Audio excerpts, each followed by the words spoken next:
안녕하세요. 사연 읽어주는 남녀입니다. 오늘도 와주셔서 감사합니다.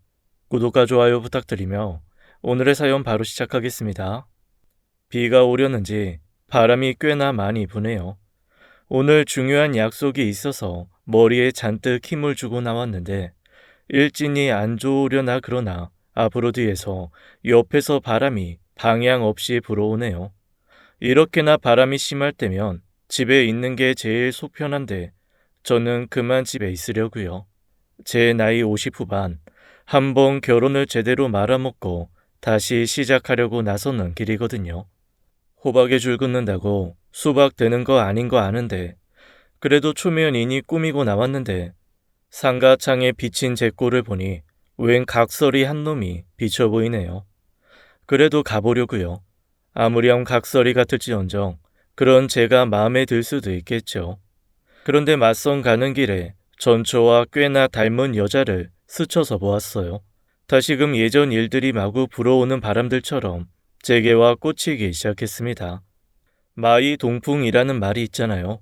말의 귀에 동풍이 불어도 말은 아랑곳하지 않는다는 뜻으로 남의 말에 귀 기울이지 않고 그냥 흘려버린다는 뜻인데 저에게는 말의 귀가 아닌 마이, 영어로 마이 동풍, 나에게 동시에 불어온 바람, 그런 말로 기억하고 있습니다. 딱 제 꼴이 마이 동풍이었거든요. 한쪽에서만 바람이 분 것이 아니라 동시에 두 개의 바람이 제게 몰아쳤었습니다. 지금은 이미 헤어진 아내와는 제가 열렬히 쫓아다녀서 만나게 되었던 인연이었습니다. 매우 착했고 현명했으며 저에 비해서는 꽤 과분한 사람이었습니다. 그래서 주변에서 인기도 많았고 저 같은 놈들 꽤나 많았었죠. 그래도 굳건히 저는 제 마음을 표현했고 그 결과 결혼에 골인하게 되었습니다. 정말 죽을 때까지 제게 인연은 아내뿐이라고 생각이었어요. 아내와 결혼하고 회사 생활을 하게 됐고 많은 주변 환경의 변화 속에서 제 마음도 다짐도 많이 변하게 되었습니다. 특히나 아이가 생기고 선망하던 여자에서 가족이자 엄마가 된 아내의 모습에 저도 모르게 조금씩 마음의 문이 좁아지더라고요. 한마디로 속이 좁고 생각이 짧았던 거였습니다. 그래도 애타게 원하던 아내를 얻은 제가 뭐라도 된 양 착각에 가득 찼던 것 같아요. 내가 대단한 매력이 있는 사람이거나 능력이 있는 사람이 된 것처럼 말이죠.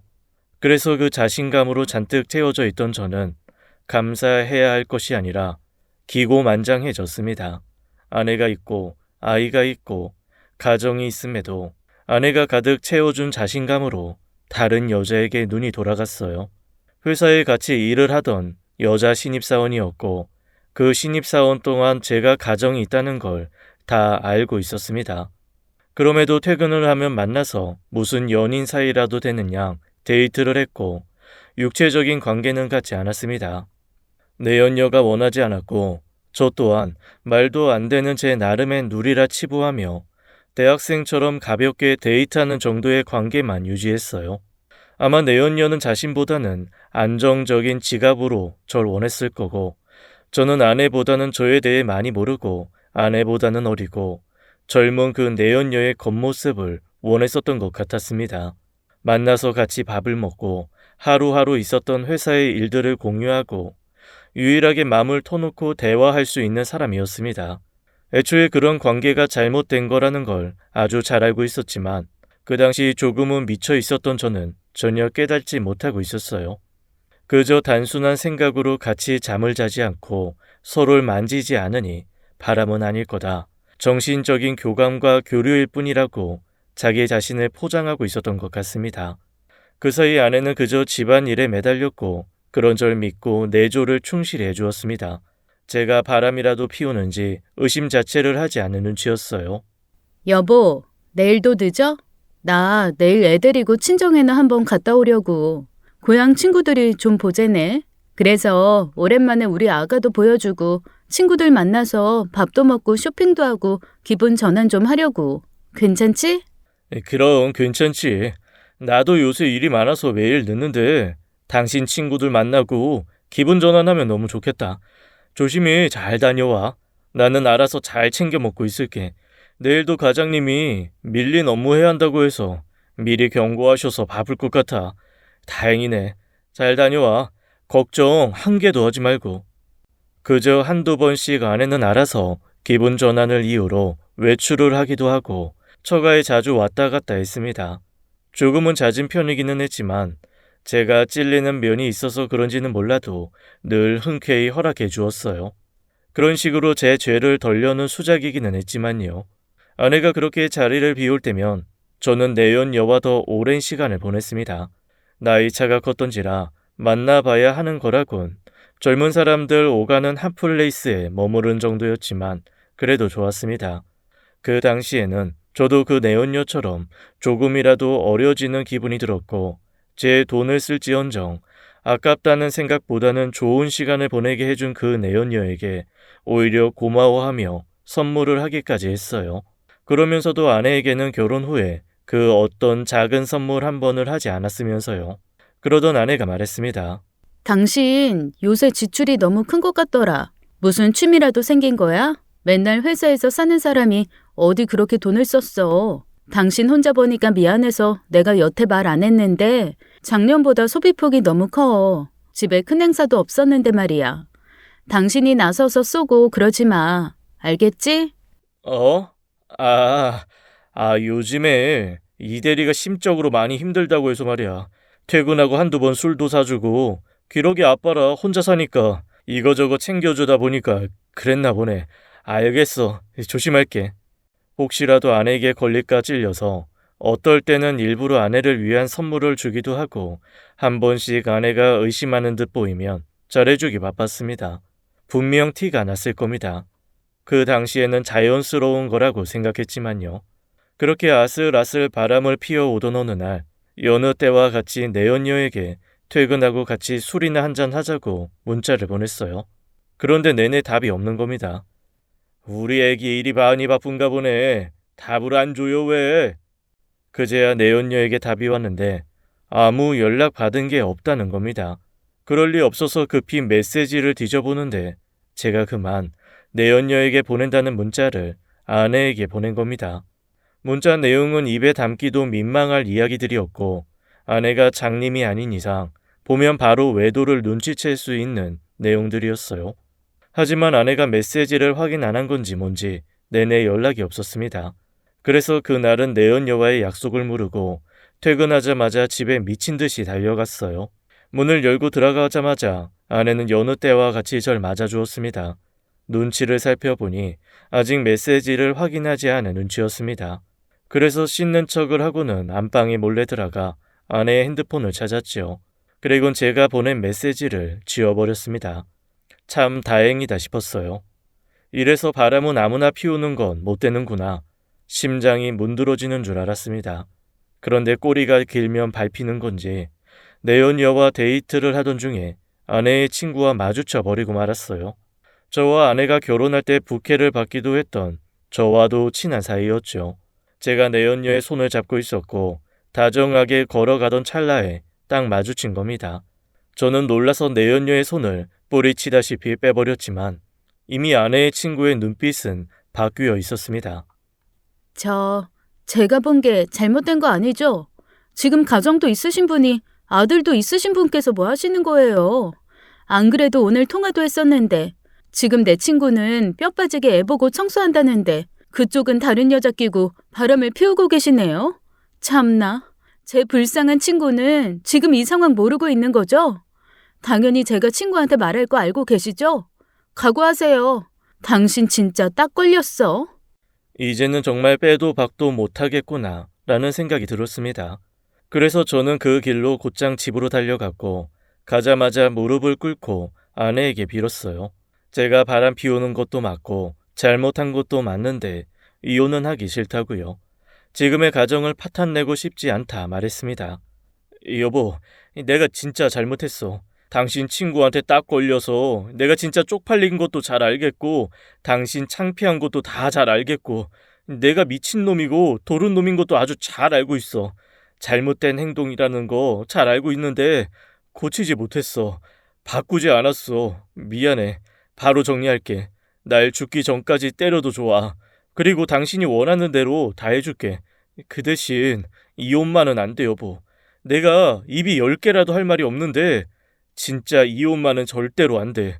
내가 흔들린 것도 맞고 제정신 아닌 것도 맞는데 그렇다고 당신이랑 우리 아들 버리고 선택할 사람은 아니야, 그 여자.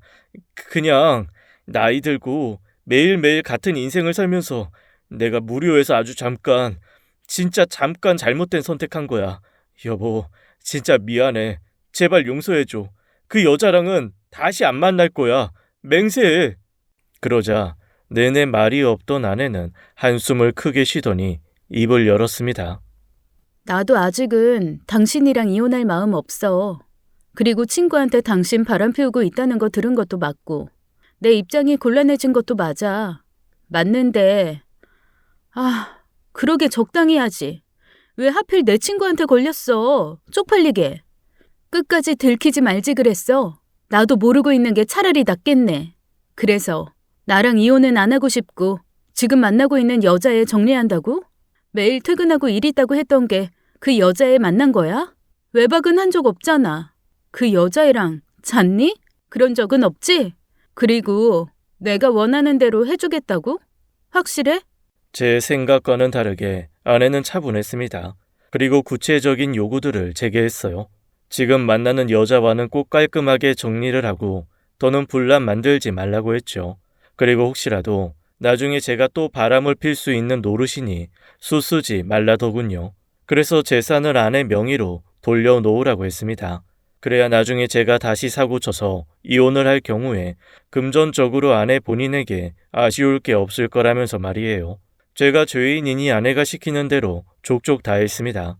우선은 내연 여인 그녀에게 이별을 통보했어요. 와이프가 알아버렸어. 어제 맞닥뜨린 그 여자 있잖아. 그 여자가 와이프 친구거든. 바로 아내에게 말해버렸더라고. 다행히 아내가 이혼은 안 해도 된다고 하고 그 전제로 당신이랑 정리하래. 나 이혼은 하기 싫어. 너도 그렇잖아. 나랑 관계 끝까지 갈 생각 없었잖아. 안 그래? 회사에까지 소문나면 너나 나나 막장 되는 거야. 인생 망하는 거라고. 와이프가 성격이 그렇게까지 할 사람은 아니긴 하지만 또 사람 일 일하는 게 모르는 거니까 이제 우리 여기서 그만하자. 그러자 사회 초년생이면서 나이가 한참 어린 내연녀는 불안해했습니다. 혹시라도 제 아내가 찾아올까봐 신경 썼어요. 내내 그러다가 결국에는 지원해서 다른 지역으로 이직을 해버렸습니다. 제 입장에서는 미안하면서도 고마울 따름이었어요. 알아서 멀리 떨어져 줘서 말입니다. 그래서 저는 내연녀가 멀리 갔다고 아내에게 자랑하듯 말했어요. 여보, 진짜 나 확실히 정리했어. 그 여자 다른 지역으로 발령받았고 나랑 부서도 달라서 만날 일이 전혀 없어. 그러니까 진짜 걱정 안 해도 돼. 내가 또 바람을 피우면 내 손에 장을 지진다 진짜. 알겠지? 이제 나 믿어도 돼. 나 진짜 한눈 안 팔 거야. 그리고 당신 곁에서 평생 죄인처럼 살 거야. 걱정하지 마. 아 맞다. 내 앞으로 아버지가 물려주신 작은 땅 있잖아. 내가 그거 당신 명의로 돌려놨어. 이 집도 차도 다 당신 명의로 해놨어. 이 정도면 괜찮지? 마음 좀 풀린 거지? 아주버님한테 내준 그 건물도 당신 명의잖아. 그건 어쩌고? 아, 맞다. 그 건물은 말이야. 형이랑 이해관계가 좀 얽혀 있어서 조금은 걸릴 것 같아. 형이 갖고 싶어 했었잖아. 조만간 설득해서 당신 이름으로 돌릴 테니까 걱정 마. 알겠지? 제가 한없이 굽신대면서 아내에게 사정을 하자 아내는 그제야 알겠다고 했습니다. 그리고 또 한 번 바람 피우면 그때는 정말 이혼이라고 선언을 했죠. 그 당시엔 다 잘된 거라고 생각했습니다. 제가 잘못한 게 맞고 피해자인 아내가 원하는 대로 다 해주면 된다고 생각했어요. 그렇게라도 되돌리고 용서받을 수 있는 거라고 생각했습니다. 아내의 진짜 속내는 하나도 모르고 말이에요. 그리고 저는 금전적으로만 아내에게 헌신한 것이 아니라 다방면으로 애를 썼어요. 원래는 신경도 쓰지 않던 장인 장모님을 극진히도 챙기게 되었죠. 안 하던 짓 하면서 장모님께 선물을 보내기도 하고 1년에 한두 번 전화할까 말까 하던 제가 별것 아닌 일에도 처가에 연락을 드렸어요. 장모님, 요새는 별일 없으시죠? 집사람이 그러는데 요새 허리가 많이 안 좋으시다고. 안 그래도 그 말이 너무 신경 쓰여서 제가 택배로 영양제 좀 보내드렸습니다. 혹시 어디 마사지라도 받으시겠어요? 제대로 허리도 못 펴신다고 그러더라고요, 안사람이요. 아니면 이번 주 주말에 집사람이랑 한번 찾아뵙겠습니다. 아예 얼굴 안 뵌 지 꽤 된 것 같기도 하고, 그래서 말이죠. 갑자기 왜 그럴까나? 일하는 거 많이 바쁘다면서. 안 그래도 언제 한번 시간 내라고 연락했더니 자네가 너무 바쁘고 피곤하다고. 귀찮게 하면 안 된다고 나한테 신신당부를 하더라고. 괜히 힘들게 안 그래도 돼. 시간 나고 여유 되면 챙기고 그러는 거지. 우리 너무 신경 쓰지 말고 우리 딸한테 잘 좀 해줘. 애 키우는 게 여간 힘든 게 아니지 않나. 한 번씩 전화하면 애가 예민해져 있더라고. 바쁘다고 막 끊으라고 하고. 한숨을 크게 쉬기도 하고 말이지. 자네가 속 썩이는 건 아니지? 예? 네네, 그럼요. 제가 와이프 잘 챙기겠습니다. 너무 걱정 마세요, 장모님. 연락 자주 드릴게요. 들어가세요. 안 하던 짓 하니 처가에선 오히려 그런 절 불편해하셨고, 아내는 그래도 제가 챙기려 노력하는 모습을 보이니 은근히 좋아하는 눈치였습니다. 엄마한테 전화했었다면서? 아까 연락 왔어. 요새 당신이 갑자기 달라진 것 같다고. 회사 바쁘다고 연락 한 번 없더니 요새는 좀 여유가 생긴 거냐고 말이야. 그래도 당신이 이렇게나 노력해주니 너무 고맙네. 그런데 너무 무리 안 해도 돼. 내가 그때 다 용서했잖아. 무슨 죽을 죄 진 것처럼 그렇게까지 안 해도 돼. 아니야, 죽을 죄 진 거 맞지 뭐. 당신 같은 사람을 두고 내가 돌았지 진짜. 나 정말 잘할 거야. 당신은 물론이고 장인 장모님 그리고 처제까지 엄청 잘할 거야. 두고 봐. 당신이 나 용서하고 다시 받아준 거 정말 잘했다는 생각이 들 만큼 진심을 다해서 잘할 거야. 나는 무기징역 죄인이야. 석방이 없다는 생각으로 온평생 잘할게 여보. 저는 그저 진심은 통할 거라는 생각뿐이었습니다. 정말 그 당시에 절 다시 받아준 아내에게 너무 고마웠고 아무것도 모르고 계시는 장인 장모님께 죄책감이 많이 들었거든요. 제가 바람 피운 걸 아시면 절대 절 곱게 보실 분들이 아니시니까요. 그런데 그런 상태는 크게 오래가지 못했습니다. 아내에게 제 외도 사실을 폭로했던 아내의 친구는 처제와도 친분이 있었습니다. 그래서 당연히 처제도 그 사실을 알게 된 듯했죠. 처제와 저는 그리 잘 맞는 사이는 아니었습니다. 아내와 처제가 워낙 사이가 각별했기 때문에 절 별로 달가워하지 않았거든요. 그래서 아내와 결혼할 때도 장인 장모님보다 처제의 허락이 제일 중요했습니다. 그 정도로 어려운 관계였어요. 그런 처제가 저의 외도 사실을 알게 되었으니 그간 모르고 계셨던 장인 장모님이 그 사실을 알게 되는 건 시간 문제였어요. 어느 날 처제가 따로 연락 없이 저의 회사 앞으로 찾아왔더라고요. 그리곤 절 보자마자 뻔뻔하다고 욕을 했습니다. 형부, 진짜 미쳤어요? 어떻게 우리 언니 같은 사람을 두고 바람을 피워요? 뻔뻔한 것도 진짜 정도가 있지. 내가 어이가 없어서. 그래놓고 도둑이 제발 저려서 저희 부모님한테 요새 잘하는 거예요? 그렇게 속보이게 말이에요. 평소에 형부 이야기 잘 꺼내지도 않는데 요즘 들어서 부모님이 형부 칭찬하고 너무 좋아하시길래 내가 사람 잘못 봤구나 싶었어요. 그래서 형부랑 언니 결혼할 때 반대했던 거 되게 미안해하고 있었는데 세상에 어떻게 그래요? 어디 뚫린 입으로 말 좀 해봐요. 처제는 제 멱살을 잡고 막 흔들었습니다. 회사 앞에서 그래서는 동료들이 말릴 지경까지 되었었죠. 흥분한 처제를 겨우 진정시키고는 따로 말했고 빌었습니다. 다신 그렇게 실망시키지 않겠다고 맹세까지 했어요. 처제, 내가 미친놈인 거 나도 잘 알고 잘못한 거 알고 언니한테도 내내 빌었어. 언니가 마음이 넓으니까 나 받아줬고 다시는 안 그런다고 했어. 그러니까 나 좀 믿어줘. 처제한테도 맹세할게. 내가 또 그러면 진짜 혀 깨물게. 그럼 됐지? 그러니까 미안한데 장인 장모님께는 비밀로 좀 해줘. 언니도 바라는 거고 괜히 집안 어른들께 알려지면 나만 불편해지는 게 아니라 모두가 힘들어지잖아. 내가 이렇게 부탁할게. 어? 처제는 비밀을 지켜주겠다고 하진 않았고 제 얼굴에 물을 뿌리고는 뻔뻔하기 그지없다고 말하며 자리를 떴습니다. 그때도 처제가 야속하지 않았어요. 아내가 쉽게 절 다시 받아주었기 때문에 처제에게서라도 죗값을 받는 것뿐이다. 다 괜찮다. 난 참고 다 견뎌야 한다고 생각했습니다. 그리고 역시나 처제는 제가 바람 피웠다는 사실을 처가에 이야기했습니다. 그 후 장모님 생신에 아내와 처가에 방문하게 되었는데 제가 처가 문을 들어서자마자 장모님이 제 뺨을 갈기셨습니다. 저는 헉소리 한 번을 내곤 그대로 얼어버렸죠. 야 이놈아, 네가 어떻게 내 딸을 두고 다른 데다가 한눈을 팔아? 이 정신 나간 놈아. 새끼도 있고 멀쩡히 가정 유지하고 있는 내 딸, 고생하는 내 딸을 두고 네가 어떻게 그럴 수가 있어? 용서? 암만 내 딸이 네 녀석을 용서했다고 해도 난 아니야. 나는 절대로 용서 못하지. 차라리 내 가슴 피멍드는 게 낫지. 내 새끼, 보기만 해도 아까운 내 새끼를. 아휴, 제가 말을 안 해서 그렇지. 속이 깊어 그렇지. 속에선 천불이 났을 거야. 내가 잘 알아, 내 새끼 속은. 그런데 저런 애한테 어떻게 그런 배신을 해, 이놈아.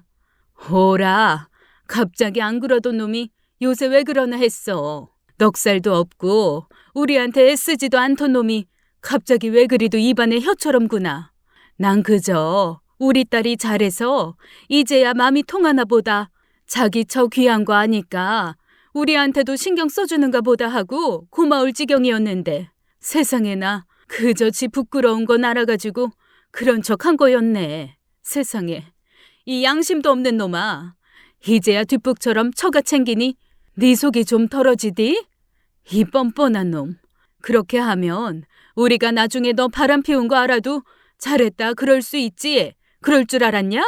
이 못돼 먹은 놈아. 장모님은 뺨을 맞고 얼어있는 제 등짝을 수없이 때리셨어요. 그러고도 성이 안 풀리셨는지 제가 신고 왔던 신발을 밖으로 내던져 버리시고는 집에는 들어오지 말라고 하셨습니다. 아무리 아내가 용서했다고 한들 장인 장모님은 죽을 때까지 용서 안 하겠다고 말이죠.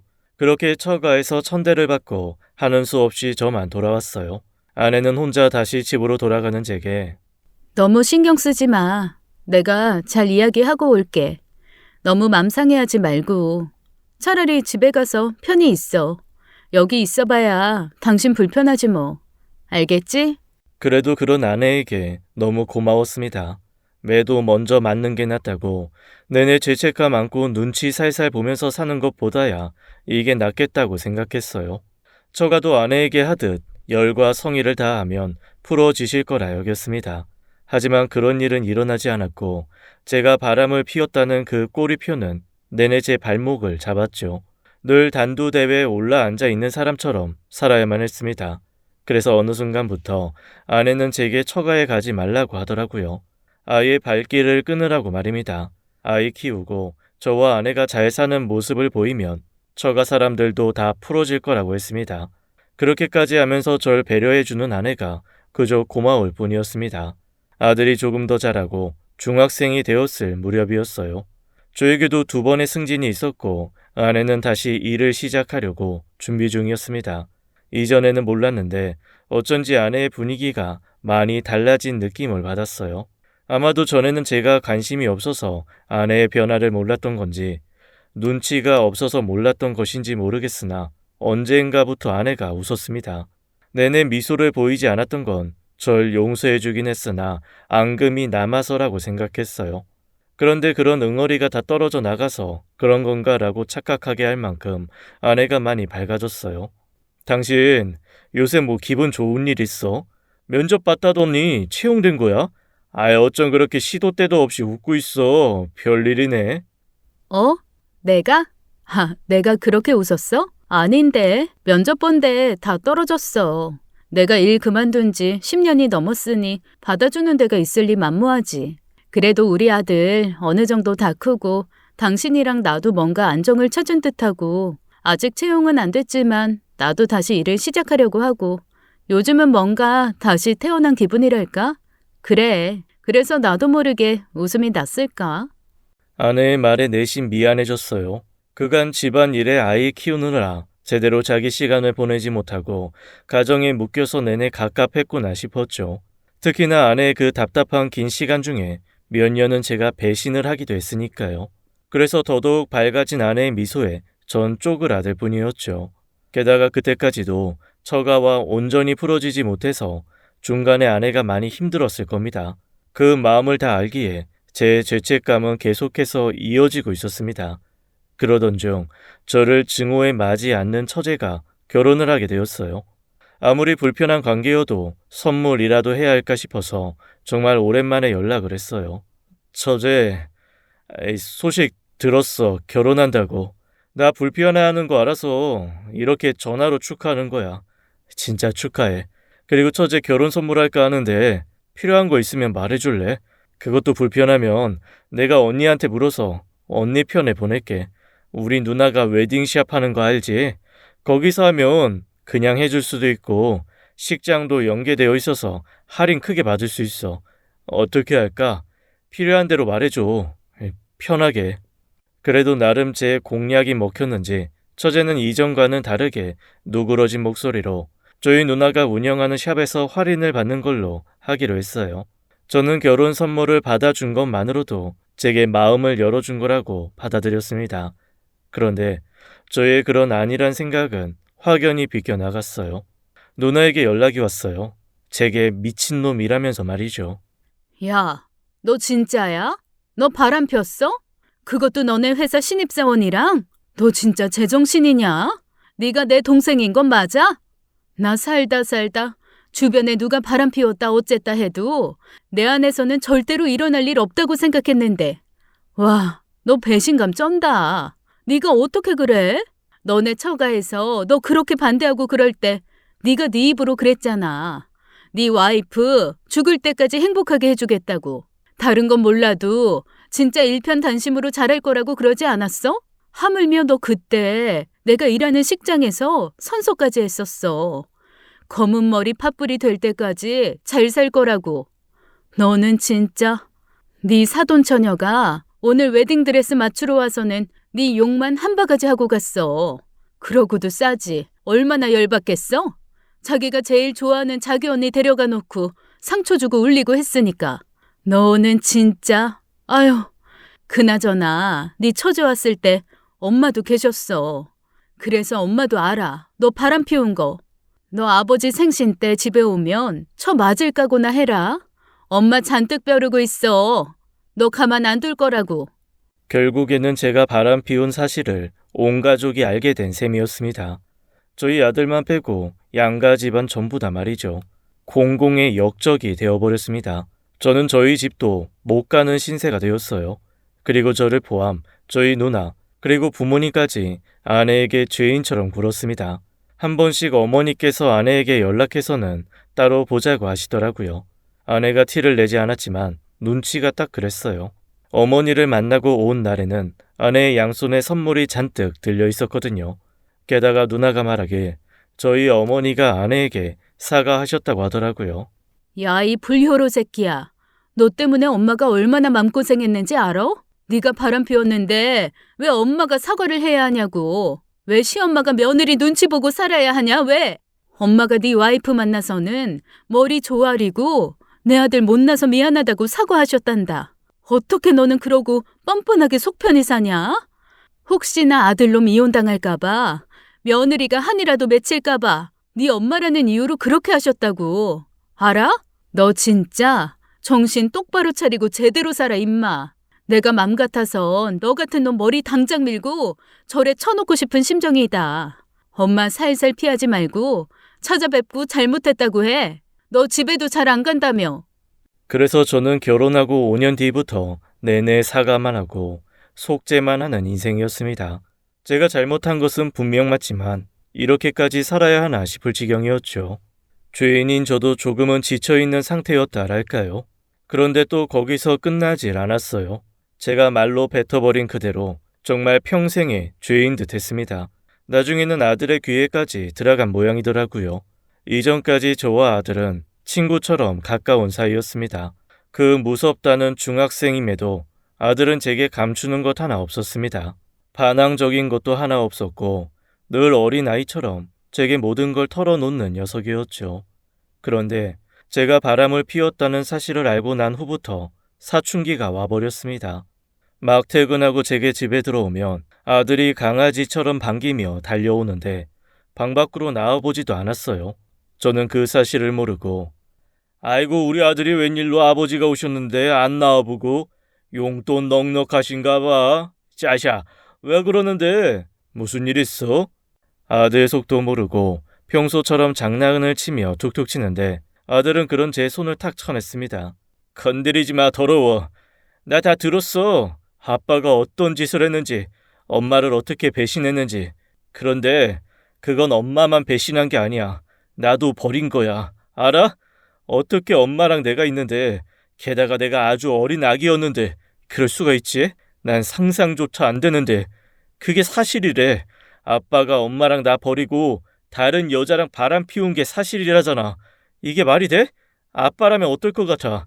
바람 피운 아버지를 이전처럼 마주할 수 있을 것 같아? 내가 어려서도 아니고 생각이 짧아서도 아니고 그저 아빠가 불쾌하고 불편해. 제일 사랑하는 사람한테 배신당하는 것만큼 슬픈 일 없어.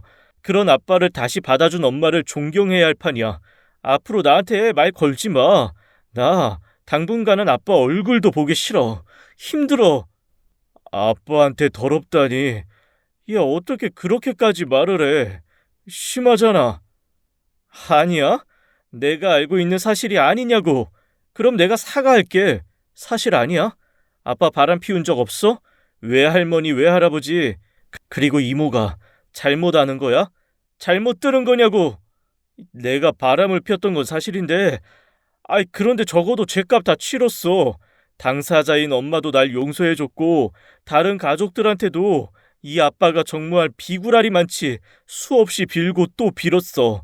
내가 잘못한 당사자는 맞지만, 그렇게 심하게 끝없이 비난받아야 할 사람은 아니야. 게다가 이제 너까지. 그럼 이 아빠는 대체 언제까지 빌고 또 빌면서 살아야 하는 건데, 어? 끝나기는 하는 거냐? 정말 다들 너무한 거 아니야? 바람핀 주제에 비난의 끝을 바라는 게 우스운 거 아니야? 난 당분간 아빠 얼굴도 보기 싫어. 구역질나. 여태 처제한테 맞아도 장모님께 뺨을 맞아도 아프지 않았습니다. 그러려니 감수할 만했고 마음도 그리 힘들지 않았어요. 그저 당연한 결과라고 생각했으니까요. 하지만 아들은 달랐습니다. 저한테 아들의 그 말들이 큰 상처와 트라우마가 되었어요. 차라리 그때 당시에 이혼하는 게 내 삶에 더 낫지 않았을까. 어차피 바람 피운 거 끝까지 이기적일 걸 이라는 후회에 사로잡혔습니다. 제대로 용서를 빌면 다시 돌아갈 수 있을 거라고 생각했던 건 그저 제 착각이었던 거죠. 그런데 그 비난과 용서의 반복을 저 혼자만 해야 될 것이 아니었다는 걸 알게 되었습니다. 어느 날 집으로 등기 하나가 날아왔어요. 그런데 조금 이상했습니다. 제가 아내 명의로 바꿔놨던 땅이었는데 그 땅에 올린 건축물이 불법이라는 통지였습니다. 게다가 아내의 명의 옆에 다른 사람의 이름도 있는 겁니다. 한 번도 들어본 적 없는 이름이었고 남자인 듯 했습니다. 저는 그 우편문을 챙겨 아내에게 내밀었고 아내는 그간 한 번도 볼 수 없었던 표정이었습니다. 우편문을 손을 벌벌 떨면서 받았고 제 눈치를 다 보는 거예요. 당신 땅에 건축물 올린다는 말 한 적 없었잖아. 대체 언제부터 이 땅에 건물을 올리기 시작했어? 돈은 다 어디서 나고? 왜 이런 걸 이야기 안 했어? 이거 법적으로 크게 문제될 수 있어. 해도 잘 알아보고 했어야지. 게다가 무슨 건물을 이렇게 높게 올렸어. 여기는 그렇게 쓰면 안 되는 땅이야. 나랑 상의 없이 이런 결정을 하니 이렇게 문제가 되지. 그런데 당신이랑 같이 공동 명의되어 있는 이 사람 누구야? 당신 친구나 친인척 중에 이런 이름 처음 들어보는데? 어떻게 아는 사람이야? 뭐? 이거 내 명의로 되어 있는 내 소유 땅이잖아. 당신이 나 준 거잖아. 내 건데 당신이 뭔데 이래라 저래라야? 이 사람 알아서 뭐하게. 나랑 친분 있는 사람이야. 내가 건물 지어서 사업 좀 해보려고 하는데 자문해주는 사람일 뿐이야. 그리고 당신이 언제부터 나한테 그렇게 관심이 많았는데? 어? 내가 내 땅에 건물 지어서 사업을 하던 농사를 하던 뭔 상관이야. 걱정 마. 이거 안 그래도 법적으로 잘 합의 보려고 하고 있으니까. 아내는 팩 돌아서서는 방으로 들어가 버렸고 처음 보는 흥분한 모습이었습니다. 아내 말대로 저는 정말 그간 아내에게 관심이 없었던 듯 싶었습니다. 알고 나니 보이는 것이라고 그 우편물을 받은 이후부터 아내가 이상하다는 걸 느끼게 되었습니다. 누군지 모를 사람과 연락을 자주 했고 다시 회사 출근을 시작한 아내가 필요 이상으로 많이 꾸미고 다니는 것, 그리고 바쁘다는 이유로 퇴근 시간이 훌쩍 지났음에도 집에 제때 들어오지 않는다는 것 등 이상한 게 한두 가지가 아니었습니다. 그래서 저도 모르게 확신이 어느 정도 확보된 의심이 시작되었어요. 아내의 물건을 뒤져보고 가방 안을 확인해 보기도 하고 침대 및 찬장 위까지 이상한 기분이 들어서 곳곳을 뒤져보게 되었습니다. 그런데 별다른 게 아무것도 나오지 않았어요. 그러다 갑자기 정말 불현듯 몇 년 전부터 아내가 고장났는데도 버리지 않고 바꾸지도 않고 방치해 두는 김치 냉장고가 떠올랐습니다. 다급해 가서 열어보니 찻잎 같은 것들이 잔뜩 들어있었죠. 역시 아닌가 싶어 닫으려다 찻잎들 아래로 흰 종이 같은 것이 보여 들춰 보았습니다. 확인해보니 여러 장의 계약서가 들어있었죠. 얼마 전 확인한 땅을 비롯해 제가 아내 명의로 변경해준 모든 재산들을 아내는 누군지 모를 그 남자의 명의로 다 바꿔놓은 듯 했습니다. 심지어 지금 우리 가족이 살고 있는 집, 차 모든 것들을 말이죠. 계약서 안에 적혀있는 그 남자의 주소와 전화번호를 저장해 두었습니다. 그리고 그 후부터 그 남자를 추적하기 시작했어요. 물론 아내 몰래 말입니다. 저는 더 정확한 사실이 필요했으니까요. 그때까지는 그저 심증일 뿐이었습니다. 아내가 바람을 피우고 있다는 심증뿐이요. 적혀있던 남자의 주소로 찾아가 그저 기다리고 서 있었습니다. 그런데 퇴근하고 집에 있어야 할 아내가 그 남자와 함께 차에서 내리더군요. 누가 봐도 그 둘이 부부처럼 보일 정도였습니다. 다정히 내린 아내와 남자는 장을 보았는지 식재료가 담긴 봉투를 들고 집 안으로 들어갔어요. 저는 정확히 20분 뒤에 그 집의 초인종을 눌렀습니다. 남자가 문을 열어주었고 저는 그 남자를 제끼고 막무가내로 집 안으로 들어갔습니다. 그러자 아내가 앞치마를 입고 음식을 하고 있더라고요. 저는 뒤돌아 있는 아내를 돌려 세웠습니다. 여보, 지금 여기서 뭐하고 있는 거야? 왜 남의 집에서 앞치마를 입고 상을 차리고 있어? 저 남자 대체 누구고? 아내는 놀라서 들고 있던 그릇을 떨어뜨렸고 바보가 아닌 이상 그 누가 봐도 외도의 현장임이 분명했습니다. 그 남자의 집 안에는 아내와 찍은 사진들이 도처에 있었죠. 그런데 제가 더 충격받은 것은 그 사진들이 그저 근 몇 년이 아닌 십수년도 지난 듯 보였기 때문입니다. 아내에게 추궁한 것을 멈추고 그 사진들을 자세히 보니 사진을 찍은 날짜가 제가 외도를 하던 그 해와 같았습니다. 사진을 내던지며 아내를 노려보았고 그저 벌벌 떨고 있던 아내는 갑자기 두려운 얼굴에서 두려울 것 없다는 식의 얼굴로 바뀌더니 뭐, 난 안 돼? 당신은 되고 나는 바람 피우면 안 되는 거야? 왜? 왜 안 되는 건데? 남자는 되고 여자는 안 되고 뭐 그런 거 있는 거야? 아니잖아. 그리고 그때 내가 정말 힘들고 외로울 때 이 사람이 쭉 내 곁에 있어줬어. 알아? 내가 혼자서 끙끙대면서 애 키우고 살림하고 그럴 때 당신이 딴 여자 쳐다볼 때 이 사람한테 좀 기댔어. 그게 뭐 어떤데? 제가 바람을 피웠으니 자신도 피울 수 있다고 주장하는 아내 앞에서 저는 한마디도 할 수 없었어요. 제가 만약 바람 피운 전적이 없었다면 조금 더 당당할 수 있었을 겁니다. 하지만 이미 제게 리스크가 있는 상태에서 자신의 정당함을 주장하는 아내에게 그저 유구무원이었죠. 저는 말없이 한참을 아내를 바라보다가 말했습니다. 그럼 지난날 제가 바람을 피우고 다시 아내에게 돌아왔듯이 아내도 그럴 수 있느냐고요. 그래, 내가 먼저 바람 피웠고 그래서 당신이 이렇게까지 딴 살림 차린 마당에 할 말 없는 것도 맞아. 그럼 당신도 나처럼 모든 잘못을 인정하고 남은 평생 나를 비롯해 우리 가족들, 우리 아들한테까지 모든 사실 다 말하고 죄인처럼 살 수 있겠어? 여태 내가 살아온 모습 당신이 제일 가까이서 봤잖아. 이렇게 살 수 있겠어? 당신 말대로면 난 당신을 용서하고 자시고할 자격 없어. 그러니까 말해봐. 우리 이혼 없이 서로의 잘못 다 받아들이고 다시 시작할 수 있겠냐고. 어? 이 남자 당장 버리고 앞으로 다시 연락도 하지 말고 그렇게 말해봐. 뭐? 이 꼴을 다 보고도 당신 나랑 계속 살 수 있겠어? 이혼이 아니라 용서하고 받아주겠다는 소리를 하는 거야, 지금?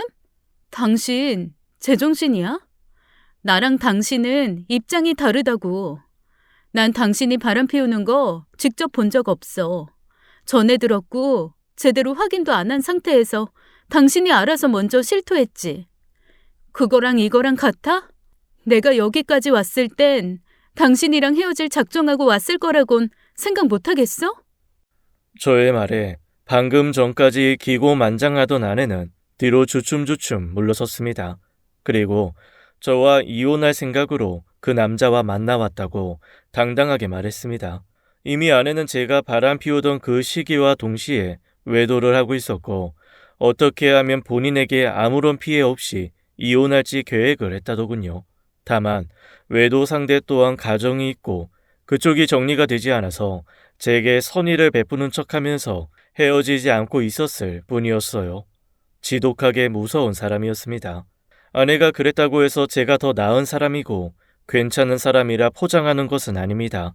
다만 저는 이 모든 사실을 모르고 있는 아들에게 죄스러울 뿐이었어요.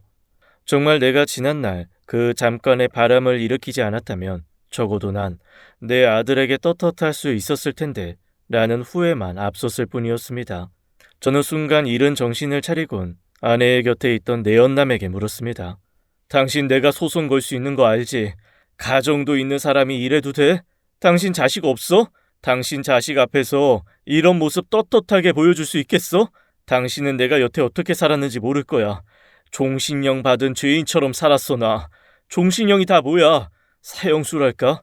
이 사람이 알게 되면 이 사람에게 또 저 사람이 알게 되면 저 사람에게 내가 무슨 바이러스라도 전파하는 병균 덩어리라도 된 듯이 내 병을 알게 된 사람들에게 일일이 사과를 하고 해명을 하고 싹싹 빌며 살았어. 내가 잘했다는 게 아니야. 적어도 내 와이프가 이런 사람이 아니었다는 전제하에 그럴 수 있었다는 거지. 이렇게 나보다도 더 최악인 여자, 이런 여자였다는 게 정말 여태 그렇게 살아온 내가 다 한심하게 느껴질 지경이네. 당신이랑 저 여자 내가 가만 안 둘 거니까 평생 죄인처럼 살아봐오디. 저는 내연남과 아내에게 선전포고를 하고는 바로 처가로 갔습니다. 바람 피우고 있는 아내에 대해 처가에 설명하고 이른다기보단 통보하러 갔죠. 이혼하겠다고 말이에요. 제가 처가에 찾아가 바로 아내가 바람을 피우고 있다 말하니 처가 식구들은 처음엔 믿지 않았습니다. 제가 착각한 거라고 누가 누굴 의심하냐고 말했죠. 그래서 여태 제가 모아온 것들을 보여주며 말했죠. 그런 아내와 이혼하겠다고 말이에요. 그러자 제가 헛소리를 하는 게 아님을 눈치챈 처제가 하는 말이 솔직히 그럼 쌍방이잖아요. 어차피 둘 다 똑같이 바람 피운 거 그냥 묻어요. 뭘 또 그걸 끄집어서 이혼을 하겠다고 그래요? 애 생각은 안 해요? 형부 바람 피웠을 때는 언니가 눈 감아줬잖아. 그러니까 형부도 참아요. 왜 언니만 참아? 똑같은 상황인데. 안 그래요? 어차피 그 사람도 이혼까지 작정하고 있어요. 저처럼 용서를 구하는 게 아니라 배째란 식이었다고요. 알아요? 그리고 이미 딴 살림도 차리고 있어요. 그 사람 나랑 다시 잘 살아볼 생각 없어요. 물론 나도 그렇고 나 가만히 안 있을 거예요. 그놈이나 그 사람이나 철저히 다 망쳐놓을 겁니다. 제가 여태 이 집에서 죄인처럼 욕 처먹고 맞고 그랬던 것처럼 아주 똑같이 갚아줄 거라고요. 알아요? 장모님, 장인어른, 따님, 처제 언니가 정말 무서운 사람이에요. 어떻게 사람이 수십 년을 속여올 수 있는지 정말 치가 떨리네요. 저희 부모님께도 아내와 이혼하겠다고 말씀드렸어요. 그러자 저희 부모님께서도 걔가 오죽하면 그렇게 했겠어. 네가 먼저 바람 피우고 힘들게 했으니 그렇게 마음이 돌아섰겠지. 어쩌겠어. 네가 한번 눈 감아줘. 너도 그랬었잖니.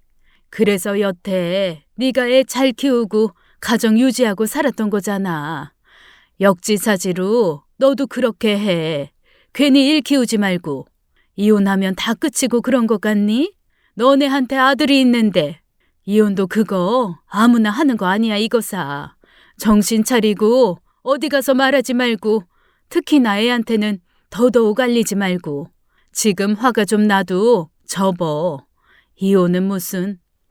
왜 이렇게 모두가 아내에게만 인자해? 내가 바람 피운 건 먼저 바람 피운 거니 잘못한 거고 아내가 바람 피운 건 그저 나 때문에 외로워서 어쩔 수 없이 선택한 일이야? 그래? 하물며 내 부모인 가족인 엄마까지 어쩜 나한테 그럴 수가 있어. 모두가 미친 것 같아. 집사람한테 속아서 다들 제대로 미쳤어. 이렇게 묻고 내가 아내랑 살면 그건 정당해? 그게 옳은 거라고 생각해? 아니야. 이미 그 사람 마음이 돌아서기도 했지만 내 마음도 확연히 돌아섰다고. 그런 사람이랑 가정을 유지? 말도 안 되는 일이야. 저는 양쪽 가족들 모두를 외면하고 아내와 이혼 소송을 했습니다. 그 과정에서 이미 명의를 돌린 건 어쩔 수 없었지만 적어도 재산을 반으로 나눌 수 있었죠. 그리고 아내가 만나는 남자를 상대로 상간남 소송을 진행했습니다. 아이에게 상처가 될까봐 망설였지만 그렇다고 그런 아내와 같이 살 수는 없었습니다. 아이의 상처보다도 제 상처가 더 깊기도 했고요. 그리고 결국엔 아들이 이 사실을 알게 되었죠.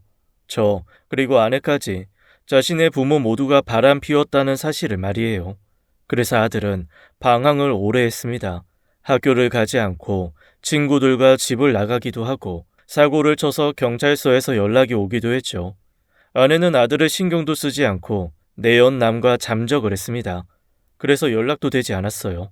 나중에 정확한 내막을 알게 된 처가에서 절 찾아와서 아내를 설득할 터이니 이혼은 물러달라고 부탁하더군요. 형부 마음 잘 알겠고요. 언니가 진짜 왜 그렇게까지 됐는지 모르겠는데 언니가 만나는 그 남자 완전 사기꾼이래요. 명의 그 남자 명의로 다 바꿔버려서는 그것들 다 들고 튀었어요, 그놈. 언니도 그놈이랑 연락 안 된대요. 아예 작정을 한 것 같더라고요. 결혼도 안 한 놈이에요. 한마디로 언니가 제대로 당한 거라고요. 그러니까 형부, 제발 언니 좀 다시 받아줘요. 그래도 아이 엄마잖아요. 애는 엄마 손에 커야죠. 네? 그리고 그동안 나나 우리 부모님이 형부한테 심하게 말하고 때리고 한 거 사과할게요. 정말 잘못했어요. 그러니까 언니 좀 용서해 주세요. 네? 형부가 안 받아주면 언니는 어떻게 살아요? 네? 다시 서로 용서하고 받아주고 살아야죠. 하지만 이미 제 마음은 돌아섰고 방황하는 아들 때문에 아내를 신경 쓸 겨를도 없었습니다. 그 사람 다시 받아주라고? 그걸 지금 말이라고 하는 거예요? 그놈이 사기꾼이었던 뭐였던 결국엔 돈 다 털리니까 나한테 용서하라는 거잖아요. 너도 참 양심 없다. 언제는 나한테 바람 피운 양심 없는 놈이라고 욕을 하더니 너랑 니네 집안, 네 언니까지 정말 뻔뻔하고 양심이라곤 개나 좋구나. 난 내 새끼 정신 붙들어 놓고 둘이서 살 테니까 다시 찾아오지 마.